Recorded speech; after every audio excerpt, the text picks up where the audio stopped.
இவ்ளோ ஈஸியான ரெசிபிய இவ்ளோ நாள் பண்ணாம விட்டோமே!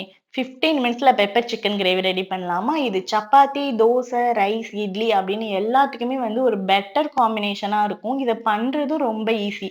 ஒரு கடாயில நல்லெண்ணெய் எடுத்துட்டு, பட்டை, கிராம்பு, ஏலக்காய், ஸ்பைசஸ்லாம் போட்டுட்டு, பெரிய வெங்காயத்த குட்டி குட்டியா சாப் பண்ணி, கட் பண்ணி, அது வந்துட்டு ரொம்ப ப்ரவுன் கலர்ல ஆக வேண்டிய அவசியம் இல்ல. அது கொஞ்சமா கலர் மாறுன உடனவே, ஃப்ரெஷ்ஷா அரைச்சு வச்சிருக்க இஞ்சி பூண்டு பேஸ்ட் 2 டேபிள் ஸ்பூன் போட்டு நல்லா வதக்கிக்கலாம். இஞ்சி பூண்டு பேஸ்ட்டோட ரா ஸ்மெல் போன உடனே, நான் இன்னைக்கு வந்து 3/4 கிலோ சிக்கன நல்லா கழுவி எடுத்து ஆட் பண்ணிக்கிறேன்.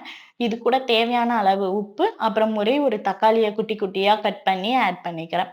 இது எல்லாத்தையுமே நல்லா மிக்ஸ் பண்ணி விட்டுட்டு, லிட் போட்டு ஒரு 2 மினிட்ஸ் விட்டோம்னா, இதுலருந்து தண்ணி நல்லா வெளில வந்துரும். இது கூட அ மிளகாத்தூள், மல்லித்தூள், கொஞ்சமா கரம் மசாலா இது எல்லாமே போட்டு நல்லா வதக்கிக்கலாம்.